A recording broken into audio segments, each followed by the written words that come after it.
Man, I've been pulling out some great hot wax from my old Seaberg jukebox out in the garage, and I pulled out some stuff I haven't seen in a long time. And a lot of it dates back to the late 80s, early 90s, mid 90s, from a scene that was really special and dear to my heart and dear to many fans of the music, of rockabilly music's heart. Now, I got hip to the scene, especially the European scene, through James Burton. I spent the weekend with James Burton and Jerry Sheff, who both played with Elvis Presley, of course, among others. They were in Burlington, Vermont, where I worked. I worked at a hotel, got to meet them, got to hang out with them the whole weekend, went to lunch with them. And they took me to the John Denver show that they just got back from England recording with Roger Daltrey. And they were picking up a tour with Denver, and that was cool. And anyways, backstage, Burton was looking at these rockabilly magazines that he brought home from England. And they were cool, man. I got hip to the scene by just going through those magazines with him. He was pointing out some things to me, and it was just so cool. And then I got into the U.S. scene. There was just small pockets of a scene in D.C. and Austin. I think that's about it, really. Maybe a little Denver.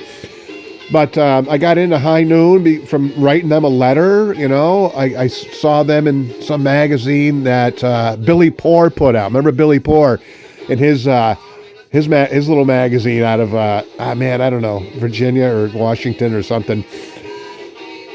And that's how I got into Charlie Feathers too. These one-off magazines. So. And then it just spread from there, I became friends with Sean Mencher, especially in the group High Noon, and became our producer for Starline Rhythm Boys. But let's zip through a couple records here. Mac Stevens, of course, out of Corsicana, Texas, one of my all-time favorites, because Mac is just raw, man. He's a hell of a showman. And of course, you can't deny the groups out of Sweden and Finland. These guys are all fantastic, all using valve gear. Tube gear, we call it. Their studios are killer that they record in. They are all so authentic, Of course, Deke's got his gear out in California. I got that at Wax Tracks. Marty Braum out of Texas, and that's Sean Young in Jet Tone Studios, and they were putting out some really nice sounding stuff, really. I must have really liked Marty. I still do, but her records are fantastic. This one here's Red Wax, isn't it? Yeah. That's cool, man. Wildfire Willie, undeniable entertainer. Planet Rockers, Eddie Angel. Used to see Eddie in corner bars with Johnny Rabb back in the 80s before he left town.